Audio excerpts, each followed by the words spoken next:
All right, Merkle trees. Honestly, not something you hear every day, is it?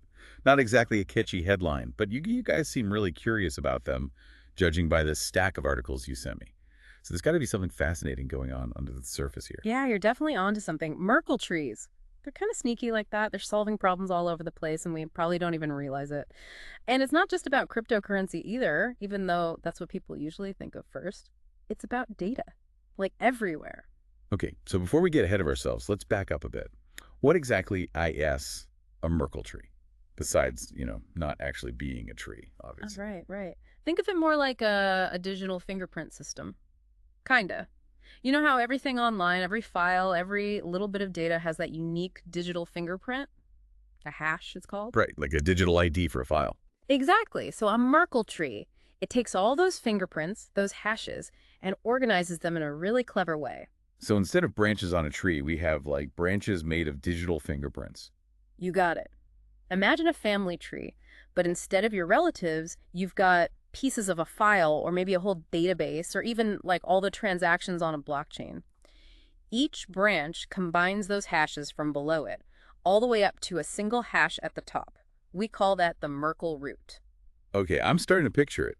But why go through all that? I mean, it sounds kind of complicated. What problems do Merkle trees actually solve? Let's say you download like a huge file online, a movie or something. How do you know you actually got the exact file that was sent, that nothing got messed up along the way? Good point. Downloads can be glitchy. And you don't want to find that out after you've downloaded like 5 gigabytes, right? Definitely not. So that's where Merkle trees come in. Exactly. It's all about verification. See, those unique hashes we talked about, even the tiniest change to the original data, even one character in a huge file, it completely changes the hash.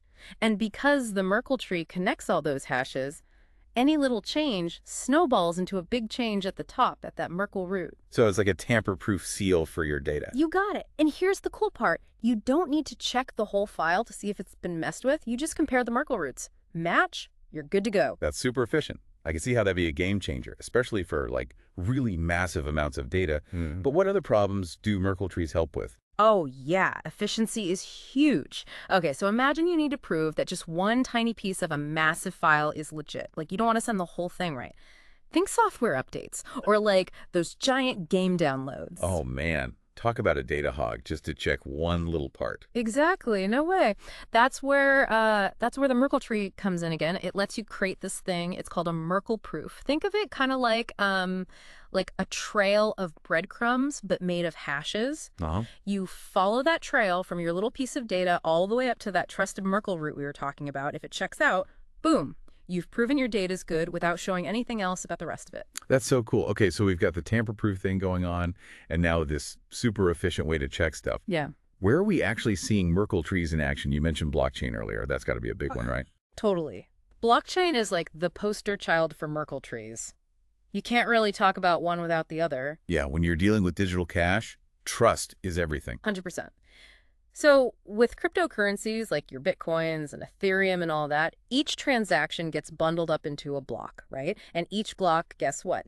Gets its own Merkle root, like a little fingerprint for all those transactions. And that root, it goes into the next block and so on and so on.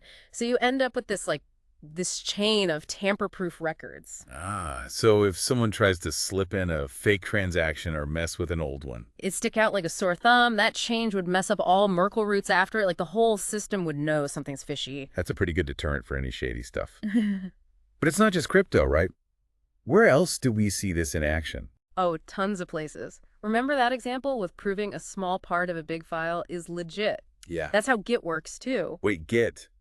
Like the version control system that all the coders use. The one and only. Every time a developer tweaks their code, bam, Merkle tree magic. No way. They use it for every little change. Well, basically, it lets Git keep track of all the different versions of a project without comparing entire files every time. Efficiency is key, right? Right. Coders are busy people. So it's like instead of hunting through mountains of code, they can pinpoint exactly what's changed. Precisely. Okay, now let's get out of the tech world for a sec. Remember that time you downloaded a movie online and it came as like a zillion separate files? Oh, yeah. You mean like BitTorrent? Those were kind of sketchy back in the day. They could be. But Merkle trees are there to save the day. When you download a torrent, you also get Merkle tree for the whole file. As your computer puts all those little pieces together, it's checking them against the Merkle tree. And if even one tiny bit is off, the Merkle tree knows. So each little piece is basically proving it belongs, like it's checking in with the master list. That's a great way to put it. It's a self-verifying system. Super cool. Okay, but what if someone messes with the Merkle tree itself? Ah, good question. See, the Merkle tree gets shared along with the file. It's not sitting in one spot where someone can easily tamper with it. So if they did try to change it to hide something shady, everyone who downloads that file, they'd know instantly because their versions wouldn't match. Wow, that's wild. So blockchain, coding, file sharing, anything else? Oh, yeah, tons more. You use that messaging app, Signal, right? Signal, yeah, to text my mom cat pictures mostly. Why? Well, believe it or not, Merkle trees are working behind the scenes there too, keeping your group chats nice and secure. They make sure only the right people can see the messages. Like a digital bouncer. Exactly. And they contribute to this thing called forward secrecy. So even if someone got their hands on your phone today, they couldn't decrypt your old Signal conversations from last week. It's pretty wild. Next level security for my cat pics. So we've got blockchain, software, file sharing, secure messaging. Where else are these things hiding? You know how when you go to a website and you see that little padlock icon in your browser bar, it shows you the site's secure? Yeah, that means it's using HTTPS, right? That's for keeping data safe. Right. And Google uses Merkle trees to make that whole system even more secure with a little something called certificate transparency. Certificate transparency. You're losing me a bit. It's actually pretty straightforward. It's all about stopping those bad actors from impersonating legitimate websites. Websites use certificates, right, like a digital passport. But sometimes those bad actors can create fake ones to try to trick you into thinking you're on a trustworthy site when you're actually not. Oh, right, like phishing scams. Exactly. Those scams where they try to steal your info. Mm. So certificate transparency helps with that. It's like, imagine a huge list, right? Public. Anyone can see it.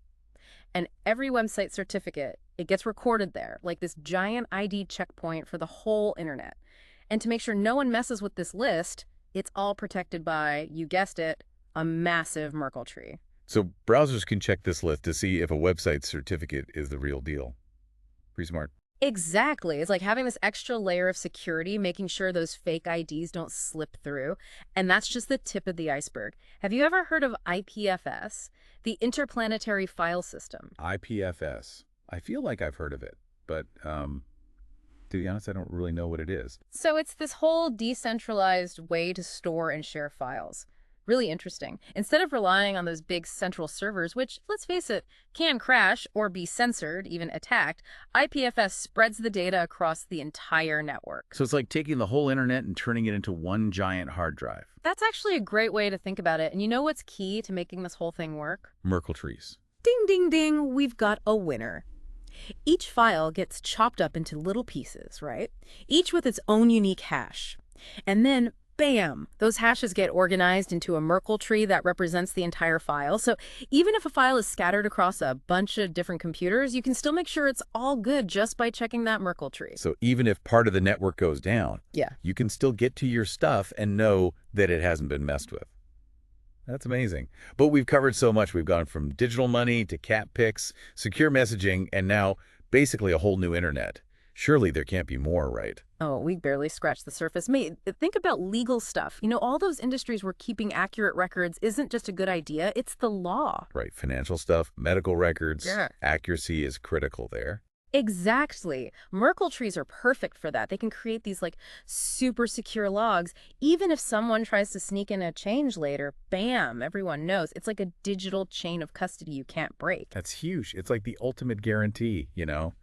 Knowing something is authentic and hasn't been messed with. Totally. And you see it everywhere, like proving where digital documents came from, tracking medications, even in those online voting systems some places use. Wow. Okay, so it sounds like Merkle trees are going to be even more important as we move forward. No doubt, especially with big data, you know. We're talking those massive data sets that are like everything these days. Right. With so much data being generated, we need a way to make sure it's all legit. And that's what Merkle trees do. They're like super efficient at verifying huge amounts of data. And we're only going to have more data in the future, right? Right. It's like they're getting us ready for the future of information. What about all the new tech coming out, though? Like quantum computing. What will that mean for Merkle trees? That's a great question. It just goes to show that this stuff never stands still. And yeah, quantum computing, it's a game changer, but it also brings some challenges for security. So you're saying quantum computers could crack the codes that make Merkle trees safe? It's possible, but don't worry, researchers are already working on new types of cryptography that can stand up to quantum computers. It's like an arms race, right? Always trying to stay one step ahead. It's kind of mind-blowing that something invented back in the 70s is still relevant today, and, from the sounds of it, even more so in the future. I know, right? It's a testament to just how powerful this idea is. A simple, elegant solution for some of the biggest challenges we face in a digital world. Well, there you have it. From blockchain and cat pics to, well, pretty much everything in between, it seems like Merkle trees are everywhere.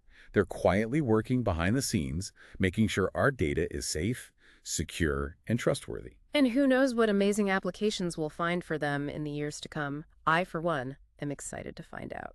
Me too. And on that note, we'll leave you with this.